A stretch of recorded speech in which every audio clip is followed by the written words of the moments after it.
Vladimir Putin's December 4th, 2025 state visit to India is not routine diplomacy.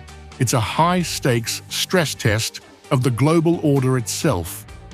At a time when Washington believes sanctions and tariffs can dictate alliances, Moscow and New Delhi are preparing to prove the opposite, that strategic autonomy is still possible for major powers in a fractured world. The timing is deliberate. The Ukraine war drags into its fourth year. Western sanctions choke Russia, and Donald Trump, back in the White House, has imposed punitive tariffs on Indian purchases of Russian oil. This summit forces one brutal question. Will India bend to economic coercion, or double down on its independent path? India's stakes are enormous.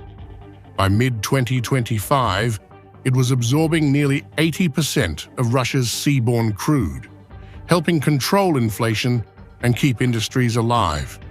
But Trump's new tariffs and sanctions on Russian oil suppliers have added billions to India's annual energy bill. Strategic autonomy now comes with a financial cost. For Russia, India is no longer just a buyer, it's a lifeline. Cut off from European energy markets, Putin needs to show Moscow still has strategic options beyond Beijing.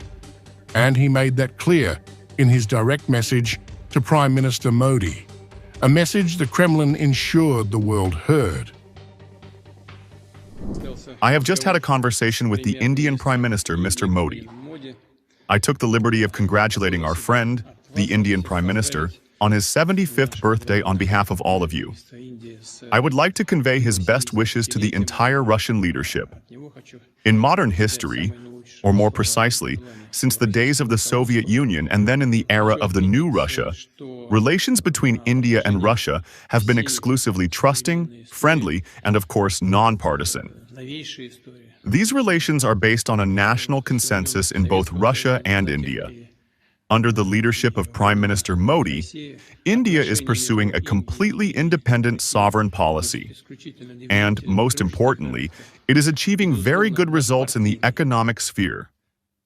India is demonstrating the highest economic growth rates among the world's major economies. I congratulate the Indian Prime Minister on his anniversary and wish him and all the Indian people all the best and further success. Putin's words weren't just flattery, they were a strategic signal. By openly praising India's completely independent sovereign policy, Moscow was sending a message to Washington. New Delhi will not be bullied into alignment. Russia's position became even more explicit when Foreign Minister Sergei Lavrov met Subrahmanyam Jaishankar days before the summit, elevating India above all of Moscow's other global partnerships. Relations between the Russian Federation and India are those of a particularly privileged strategic partnership. This is our most important foreign policy priority. But India is not presenting itself as a Russian camp follower. Jaishankar maintained India's carefully balanced position, engaging Moscow while projecting New Delhi as a global stabilizer, not a partisan. We will also be exchanging views on the complex global situation with the openness that has always characterized our ties. This includes the Ukraine conflict, as also the Middle East and Afghanistan, amongst others. India supports recent efforts towards establishing peace. We hope that all parties approach that goal constructively. Behind the diplomacy lies hard strategy. Russia is offering India unprecedented defense technology transfer, including advanced S-400 production and licensed manufacturing of its Su-57 stealth fighter. This is Moscow transforming India from a customer into a co-producer, driven by necessity, isolation, and survival. The partnership goes deeper than weapons and oil. A financial architecture is being built to bypass Western pressure. Russia is reinvesting billions of rupees earned from oil sales into Indian infrastructure and bonds.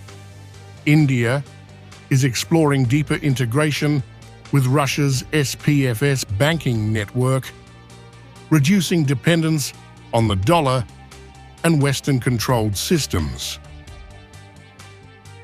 And this extends to logistics too, from Arctic shipbuilding to new trade corridors like the North-South Transport Corridor and the Vladivostok-Chennai route. Moscow and New Delhi are creating alternative arteries beyond Western choke points. So when Putin arrives in New Delhi, this won't just be about ceremonies or joint statements. It will be a demonstration of how two powers are building a sanction-resistant partnership, a real-world operating system for a multipolar world. And if this model holds, its impact will go far beyond India and Russia.